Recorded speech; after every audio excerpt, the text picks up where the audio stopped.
الحمدللہ رب العالمین والصلاة والسلام علی محمد الامین فاعوذ باللہ من الشیطان الرجیم بسم اللہ الرحمن الرحیم۔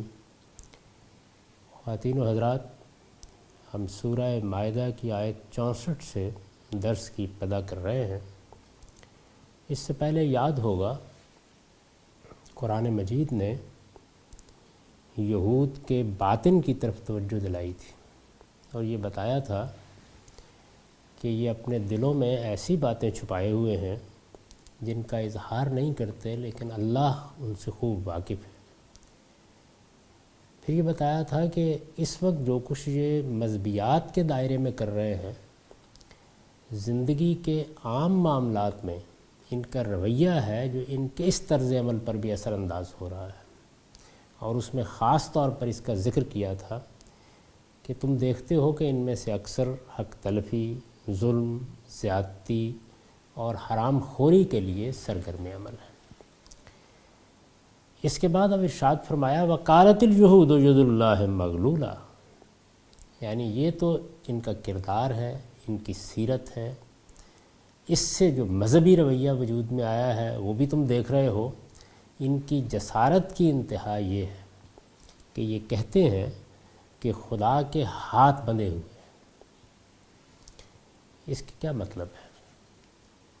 یہ بات ہم اس سے پہلے کئی مرتبہ واضح کر چکے ہیں کہ یہود کو رسول اللہ صلی اللہ علیہ وسلم کی ذات سے جو اصل مسئلہ درپیش ہوا وہ یہ تھا کہ نبوت ان کے ہاں سے بنی اسماعیل کو منتقل ہو گئی۔ یعنی ایک قوم کا اللہ نے انتخاب کیا، دو بھائی تھے، اسماعیل علیہ السلام، اسحاق علیہ السلام۔ اسحاق علیہ السلام کی اولاد کو پہلے منتخب کیا گیا کہ وہ شہادت حق کی ذمہ داری انجام دے۔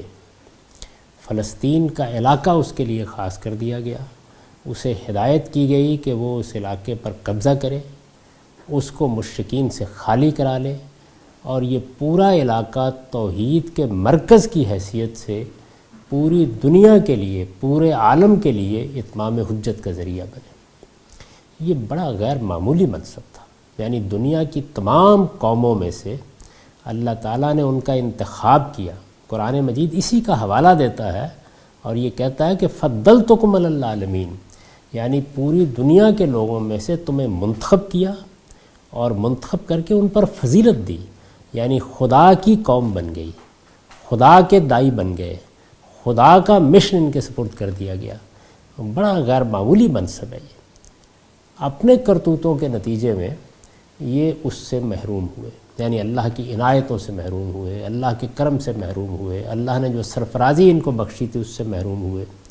اس کا تفصیلی ذکر سورہ بنی اسرائیل میں آئے گا اور وہاں یہ بتایا جائے گا کہ ان کا انحطاط کس سطح پہ پہنچا اور انہوں نے کس طرح 2 مرتبہ غیر معمولی فتنہ و فساد برپا کیا، اور پھر اللہ تعالیٰ نے ان کو کس طرح سے سزا دی۔ یہ ساری داستان گزر چکی تھی۔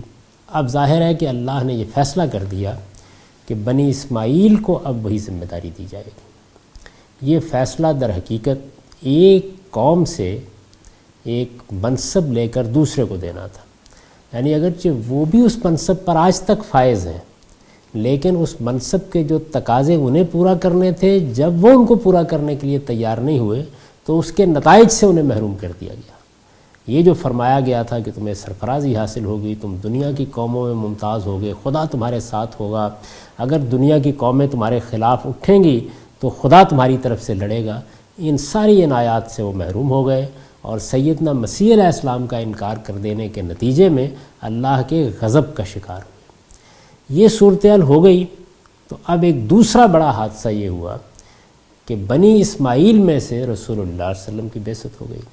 یہ وہ چیز ہے جس کو سامنے رکھ کر وہ یہ کہتے تھے کہ ید اللہ ہے مغلولہ، اللہ کے ہاتھ بندھے ہوئے ہیں، یعنی اللہ تعالیٰ یہ فیصلہ کر چکا ہے کہ نبوت ہمارے ہاں سے کسی اور جگہ نہیں آئے گی۔ جس طریقے سے ہم کبھی یہ تعبیر اختیار کرتے ہیں کہ اللہ تعالیٰ کی مشیت اس کی حکمت کی پابند ہے، یعنی اللہ تعالیٰ ہر چیز پر قدرت رکھتے ہیں، وہ جو جی چاہے کریں، لیکن ایسا نہیں ہے کہ وہ الٹپ کچھ کر ڈالیں گے۔ یا قاعدے ضابطے کو ملحوظ رکھے بغیر کچھ کر ڈالیں گے۔ انہوں نے اپنی حکمت کے بارے میں خود ہمیں بتا دیا ہے کہ وہ ان کی ہر مشیت کے ساتھ لگی ہوئی ہے۔ وہ جس طرح ہر چیز پر قدرت رکھتے ہیں اسی طرح سے علیم و حکیم بھی ہے۔ ایسا نہیں ہو سکتا کہ وہ اپنے علم و حکمت کے خلاف کوئی کام کریں۔ یہ تعبیر جس طرح ہم اختیار کرتے ہیں اللہ تعالیٰ کی مشیت اور اس کے حکمت کے باہمی تعلق کی، اور اس میں یہ کہتے ہیں کہ یہ حکمت کی پابندی ہم نے نہیں لگائی، اللہ نے خود لگا رکھی ہے۔ یہود بالکل اسی مفہوم میں یہ بات کہتے تھے، یعنی وہ ایک حق ہے جو ہم بیان کرتے ہیں، اللہ تعالیٰ نے وہ بات خود واضح کر دی ہے۔ یہ اپنی طرف سے اللہ تعالیٰ پر جھوٹ باندھتے تھے اور یہ کہتے تھے کہ اللہ تعالیٰ نے ہمارے ساتھ یہ وعدہ کر رکھا ہوا ہے کہ نبوت اب ہمارے یہاں رہے گی۔ یعنی یہ تو بالکل ٹھیک تھا کہ ان کا انتخاب کیا گیا، یہ بالکل ٹھیک تھا کہ ان کو اللہ تعالیٰ نے اپنی توحید کا مرکز بنانے کے لیے منتخب کیا۔ یہ اللہ تعالیٰ کی منتخب قوم کی حیثیت سے ہزاروں سال تک دنیا میں رہے۔ ان کے ہاں داؤد و سلیمان کی بادشاہی قائم ہوئی، ان کو غیر معمولی اقتدار حاصل ہوا۔ سیدنا سلیمان علیہ السلام کو کس طرح کی بادشاہی حاصل ہوئی اس کا ذکر آگے کی صورتوں میں آئے گا تو یہ معلوم ہوگا کہ وہ دنیا میں ایک غیر معمولی تجربہ تھا۔ یہ سب کچھ ان کو چونکہ حاصل رہا تھا تو اس وجہ سے یہ اس سے آگے بڑھے، اور آگے بڑھ کر انہوں نے یہ خیال کر لیا کہ ہمارا استحقاق ہے، اللہ تعالیٰ پابند ہو گیا ہے، اس نے یہ فیصلہ کر رکھا ہوا ہے کہ اب ہمارے سوا وہ کسی کو نبوت سے سرفراز نہیں کرے گا، یعنی اللہ کی ہدایت ہمارے یہاں سے دنیا کو ملے گی، ہم دنیا کی ہدایت کے لیے مبعوث ہوئے ہیں، ہمارے اندر پیغمبر آئیں گے۔ سیدنا ابراہیم علیہ السلام کے بعد یہی ہوا ہے۔ اس نے ان کو غلط فہمی میں مبتلا کر دیا۔ یہ تعبیر کی غلطی ہے جس میں یہ مبتلا ہوئے۔ ایسا بارہا ہوتا ہے کہ کوئی قوم یا کوئی گروہ ایک چیز کو حق کی حیثیت سے پاتا ہے لیکن اس کے بعد اس میں غلو اختیار کر لیتا ہے۔ یہ منتخب کیے گئے، ان کو اللہ نے ایک منصب دیا، یہ اس ذمہ داری پر فائز ہوئے، ان کے لیے نبوت خاص کی گئی، ہزاروں سال تک خاص رہی، یہ سب کچھ حق تھا، لیکن اس میں غلو کر کے انہوں نے یہ نتیجہ نکال لیا کہ اللہ تعالیٰ اب اس کے پابند ہو گئے۔ اس معنی میں یہ بات کہتے تھے۔ چنانچہ دیکھیں اس پر البیان کا نوٹ ہے، یعنی اس بات کے لیے بندھے ہوئے ہیں کہ وہ ہمارے سوا کسی اور پر اپنا کلام نازل کرے اور اسے نبوت اور کتاب عطا فرمائے۔ اللہ نے اپنے اوپر پابندی لگا لی ہے، اپنے ہاتھ باندھ لیے ہیں کہ وہ اب نہ کسی کو نبوت عطا کرے گا نہ کسی کو کتاب دے گا، یہ اگر ہوگا تو ہمارے ہی لیے ہوگا۔ اس معنی میں یہ بات کہی جاتی تھی۔ وقالت اليہود ید اللہ مغلولہ، یہود کہتے ہیں کہ خدا کے ہاتھ بندھے ہوئے ہیں۔ غلت ایدیہم ولعنوا بما قالوا، انہی کے ہاتھ بندھیں اور ان کی اس بات کی وجہ سے ان پر لعنت ہو۔ یہ بات کو درمیان میں روک کر ایک جملہ معترضہ کے طور پر ان کی بات پہ تبصرہ کر دیا۔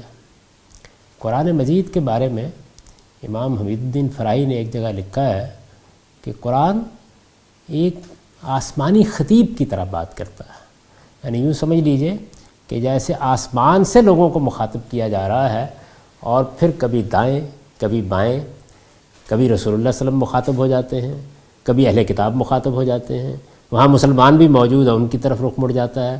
جس طرح ایک خطیب التفات اختیار کرتا ہے بالکل وہی اسلوب ہے قرآن مجید کا۔ تو یہ درمیان میں بات کو روک کر ایک جملہ معترضہ کے طور پر فرمایا ہے۔ میں نے اس پر لکھا ہے یہ جملہ معترضہ کے طور پر فوراً ان پر لعنت کی ہے، اس لیے کہ یہود کی یہ بات صرف احمقانہ نہیں، اس کے ساتھ آخری درجے کی گستاخی بھی ہے۔ یعنی اللہ تعالیٰ کے بارے میں یہ بات کہنا کہ وہ ہمارا پابند ہو گیا ہے، وہ ہمارے سوا اب کسی کو نبوت نہیں دے گا، ہمارے سوا کسی کو کتاب نہیں دے گا، جو منصب اس نے ہمیں دیا ہے وہ ہم سے کبھی نہیں چھینے گا، یہ بڑی گستاخی کی بات تھی۔ ایمان کا دعویٰ رکھنے والا کوئی شخص اس طرح کی بات اپنے پروردگار کے بارے میں کہنے کی جسارت نہیں کر سکتا۔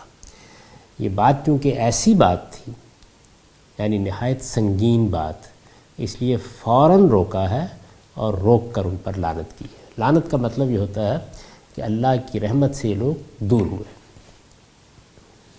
غلت ایدیہم ولعنوا بما قالوا بل یداہ مبسوطتان، اب ظاہر ہے کہ بل سے پہلے ایک نفی کا جملہ محذوف ہو جاتا ہے، یعنی ہرگز ایسی بات نہیں ہے، یہ بالکل لغو چیز ہے، ہرگز نہیں، بلکہ اس کے دونوں ہاتھ کھلے ہیں، ينفق کیف یشاء، وہ جس طرح چاہتا ہے عطا فرماتا ہے، یعنی یہ اس کو فیصلہ کرنا ہے، یہ اس کی مشیت ہے۔ اللہ عالم حیث یجعل رسالتہ، کس آدمی کا انتخاب کرنا ہے وہ اللہ اپنے علم اور حکمت کے مطابق کرتا ہے، کس قوم کو کتنی مہلت دینی ہے یہ بھی اسی کی مشیت ہے۔ اس نے فیصلہ کیا کہ پہلے ہر قوم کی طرف اپنا رسول بھیجے تو رسول اسی طریقے سے آتے رہے۔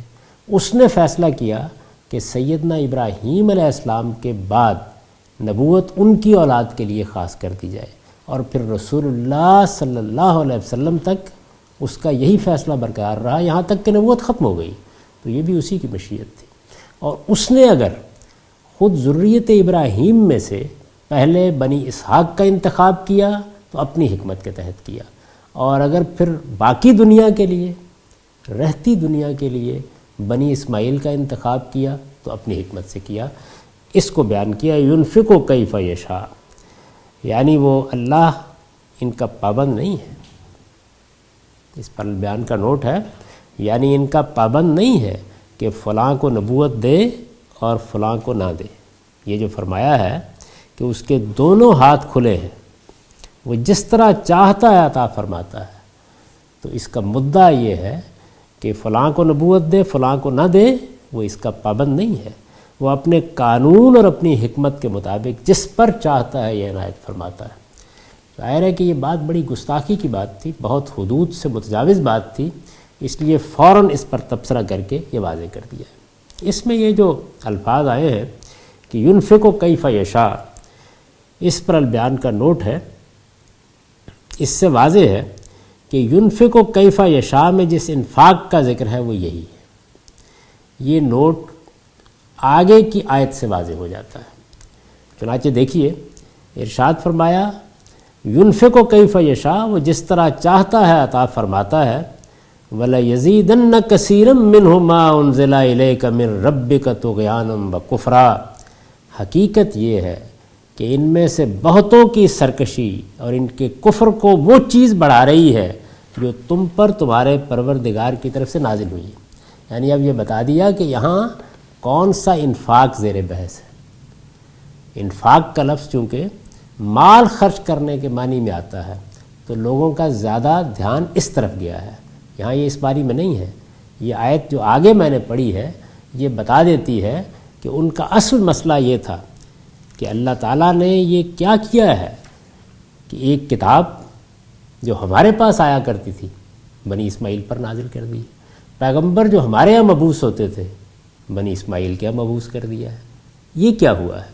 تو فرمایا کہ یہ جو تمہارے پروردگار کی عنایت ہوئی ہے اور تم پر اللہ کا کلام نازل ہوا ہے، ما انزل الیک من ربک، یہ اس کا باعث بن گیا ہے کہ یہ طغیان یعنی سرکشی اور کفر اختیار کر لیں، اور اس کو بڑھانے کا باعث بن رہا ہے، کیونکہ اللہ تو بہرحال یہ کلام نازل کیا جا رہا ہے، اللہ اپنے پیغمبر پر عنایت کیا جا رہا ہے، اللہ نے اب یہ ذمہ داری بنی اسماعیل کو دے دی ہے، یہ چیز ان کے کفر اور طغیان میں اضافہ کرتی چلی جا رہی ہے۔ تو اس جملے میں یہ بات واضح ہو گئی کہ ينفق کیف یشاء کے کیا معنی تھے، بل یداہ مبسوطتان کے کیا معنی تھے، ید اللہ مغلولہ کے کیا معنی تھے۔ یہ ساری چیز قرآن مجید کے اسالیب کو بھی سمجھنے میں مدد دیتی ہے۔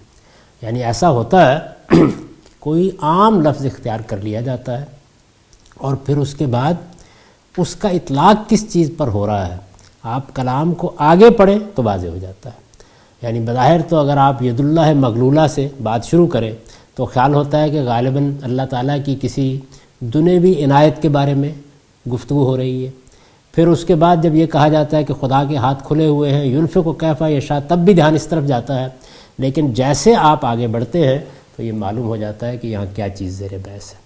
یعنی یہود کی یہ بات ہے جس کا جواب دیا ہے کہ اللہ تعالیٰ اس کا پابند ہے کہ نبوت کو ہمارے ہی اندر رکھے، پیغمبر ہمارے ہی ہاں مبعوث ہوں، کتابیں ہمارے ہی ہاں نازل ہوں۔ اس کا جواب دیا ہے اور یہ بتایا ہے کہ یہی چیز کہ ہم نے تمہاری طرف یہ کلام نازل کر دیا ہے، ان کے طغیان، ان کی سرکشی اور ان کے کفر کو بڑھانے کا باعث بن گئی ہے۔ اس پر میں نے لکھا ہے کہ اس سے واضح ہے کہ ينفق کیف یشاء میں جس انفاق کا ذکر ہے وہ یہی ہے۔ مدعا یہ ہے کہ یہ اس بات کو قبول کرنے کے لیے تیار نہیں ہے کہ اللہ ان کے علاوہ بھی کسی کو اپنی کتاب اور نبوت کے لیے خاص کر سکتا ہے۔ چنانچہ اس نے یہ نعمت بنی اسماعیل کو دینے کا فیصلہ کیا ہے تو یہی چیز ان کے کفر اور طغیان کو بڑھانے کا باعث بن گئی ہے۔ اس سے واضح ہو گیا کہ پیچھے کیا مراد ہے اور کیا بات کہی گئی ہے۔ وَأَلْقَيْنَا بَيْنَهُمُ الْعَدَاوَةَ وَالْبَغْضَاءَ إِلَىٰ يَوْمِ الْقِيَامَةِ۔ اب ظاہر ہے کہ ان کا ایک رویہ زیر بحث آیا ہے۔ اس رویے کو بنیاد بنا کر یہ فرمایا کہ ہم نے قیامت تک کے لیے ان کے درمیان دشمنی اور عداوت ڈال دی ہے۔ اس سے پیچھے اب ظاہر ہے کہ ہم باہمی تعلق کو، جملوں کے باہمی تعلق کو واضح کرنے کے لیے مدعا کو بیان کریں گے۔ اس کو میں نے کھول دیا ہے اور یہ لکھا ہے کہ ان کا یہی رویہ ہے جس کے باعث ہم نے قیامت تک کے لیے ان کے درمیان دشمنی اور عداوت ڈال دی ہے۔ قرآن مجید میں اس طریقے سے مقدرات ہوتے ہیں، یعنی جو اسلوب اختیار کیا گیا ہے اس میں ربط کی یہ چیزیں محذوف ہو جاتے ہیں۔ جس زمانے میں قرآن نازل ہوا اس وقت جو عربی زبان بولی جا رہی تھی یا جو اسالیب ادب کے اعلیٰ اسالیب سمجھے جاتے تھے ان میں یہ ایجاز لوگوں کے ہاں بہت محبوب تھا۔ قرآن مجید نے اسی کو اختیار کیا ہے اور خطابت کے اسلوب میں یہ بات اس طریقے سے بیان کیا جس طریقے سے عرب اس کو اپریشیٹ کر سکیں، وہ اس کی داد دے سکیں، وہ اس کے حسن کو محسوس کر سکیں، اس لیے کہ وہ اولین مخاطب ہے۔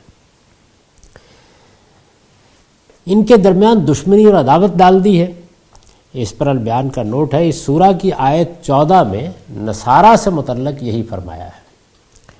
فرقہ بندی کا جنگ و جدال اسی سے پیدا ہوتا ہے۔ یہ کوئی معمولی عذاب نہیں ہوتا کہ کسی مذہبی گروہ میں فرقہ بندی پیدا ہو جائے اور فرقہ بندی محض علمی اختلاف تک محدود نہ رہے بلکہ آگے بڑھ کر جنگ و جدال کا ذریعہ بن جائے۔ بدقسمتی سے اس وقت ہماری امت بھی اسی عذاب کو بھگت رہی ہے۔ فرقہ بندی کا جنگ و جدال اسی سے پیدا ہوتا ہے۔ یہ صورتحال حق کے مقابلے میں سرکشی کا قدرتی نتیجہ ہے اور اس جرم کی سزا بھی اللہ تعالیٰ نے اسی بنا پر اس کو اپنی طرف منسوب کیا ہے۔ یعنی جب کوئی فرد یا گروہ یہ فیصلہ کر لیتا ہے کہ میں خدا کی بات کے سامنے سر نہیں جھکاؤں گا، اور اس کا باعث کیا ہوتا ہے؟ کوئی تعصب، کوئی حمیت، کوئی پہلے سے مانی ہوئی بات، کسی چیز کے ساتھ جذباتی تعلق، کوئی آبا کے ساتھ غیر معمولی محبت، یعنی ان میں سے کوئی چیز محرک بنتی ہے۔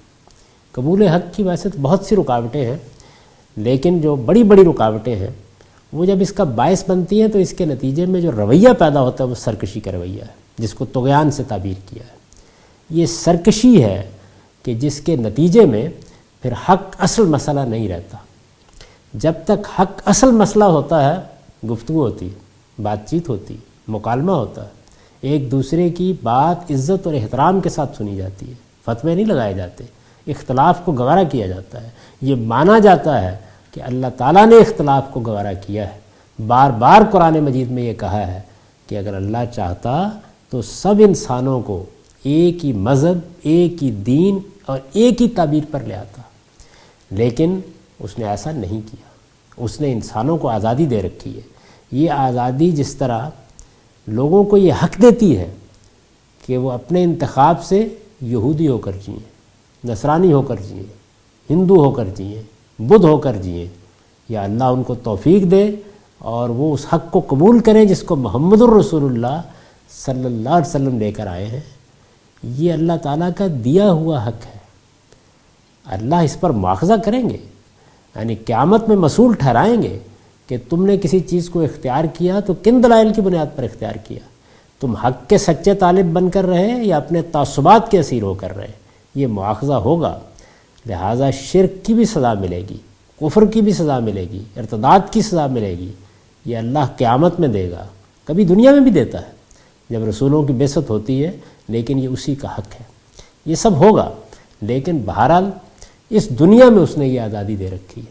یہی وجہ ہے کہ ان تینوں جرائم کی سزا دینے کا اختیار انسانوں کو نہیں دیا گیا، یہ خدا نے اپنے پاس رکھا ہے، یعنی دنیا میں بھی آخرت میں بھی، کیونکہ اگر ان کی سزا دینے کا اختیار انسانوں کو دے دیا جائے تو پھر جو آزادی اللہ تعالیٰ نے دے رکھی ہے وہ ختم ہو جائے گی۔ اللہ کا یہ قانون بہت اچھی طرح سے سمجھ لینا چاہیے۔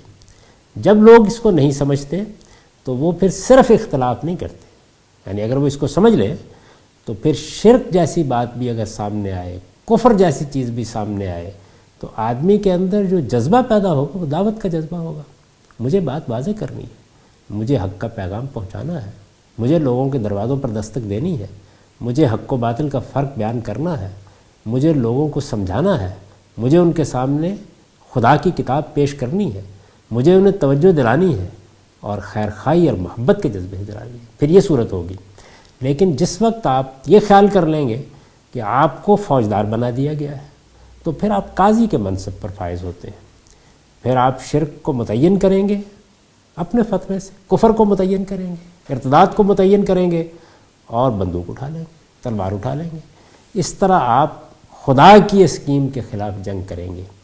تو یہ میں نے اشارہ کیا، یہ چیز کسی موقع پر تفصیل سے زیر بحث آئے گی کہ شرک، کفر اور ارتداد سنگین جرائم ہیں، اس میں کوئی شبہ نہیں ہے، لیکن تینوں کی سزا کا اختیار خدا نے اپنے پاس رکھا ہے۔ بندوں کو اسی لیے نہیں دیا کہ اس کے نتیجے میں جو آزادی اس نے دے رکھی ہے، جس آزادی کو وہ بیان کرتا ہے اور یہ کہہ کے بیان کرتا ہے کہ لا اکراہ فی الدین، میں نے دین کے معاملے میں کوئی جبر روا نہیں رکھا ہے۔ پیغمبر کو مخاطب کر کے بتاتا ہے کہ اگر میں چاہتا تو سب کو ایک دین پر لے آتا، لیکن میں نے ایسا نہیں چاہا۔ اس بات کا اعلان کرتا ہے کہ حق اور باطل کو واضح کر دیا گیا ہے، قد تبین الرشد من الغی ہدیناہ السبیل ہدیناہ النجدین۔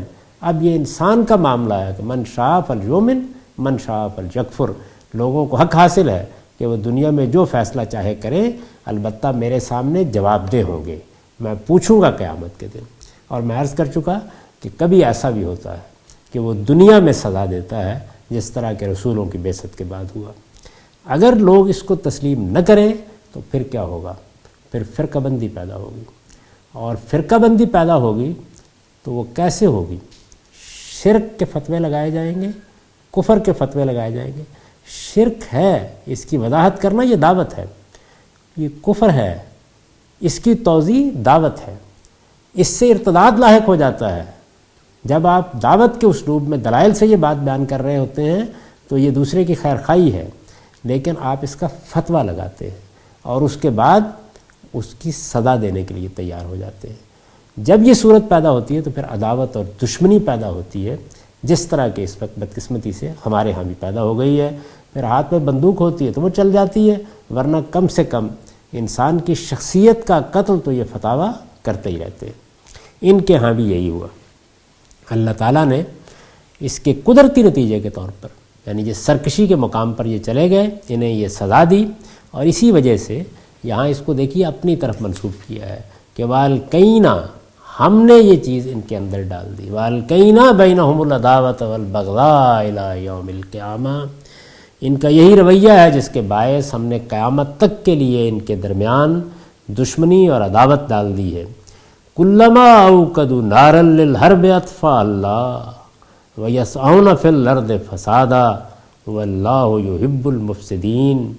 یہ جب کبھی جنگ کی آگ بھڑکاتے ہیں اللہ اسے بجھا دیتا ہے، ورنہ یہ تو اسی طرح بغاوت پھیلاتے اور زمین میں فساد برپا کرنے کی کوشش کرتے ہیں۔ یہ تو اسی طرح بغاوت پھیلاتے۔ یہ اگلے جملے کے ربط سے آپ مفہوم ہو رہا ہے، اس کو کھول دینا چاہیے۔ مگر اللہ ان فساد برپا کرنے والوں کو ہرگز پسند نہیں کرتا۔ یعنی جب یہ صورت پیدا ہوتی ہے تو پھر اس کے منصوبے بنتے ہیں کہ جنگ کی آگ بھڑکنی چاہیے، کوئی فساد ہونا چاہیے، پھر فساد ہی جہاد بن جاتا ہے۔ لوگ یہ خیال کرتے ہیں کہ یہی چیز ہے جس سے وہ جنت حاصل کر لیں گے۔ یہ اللہ تعالیٰ نے فرمایا کہ اس کا خاص کرم ہے کہ وہ اس آگ کو بجھاتا رہتا ہے، اور بجھانے کے مختلف عوامل اس کی طرف سے روبہ عمل ہوتے رہتے ہیں، لیکن یہ کوشش کرتے ہیں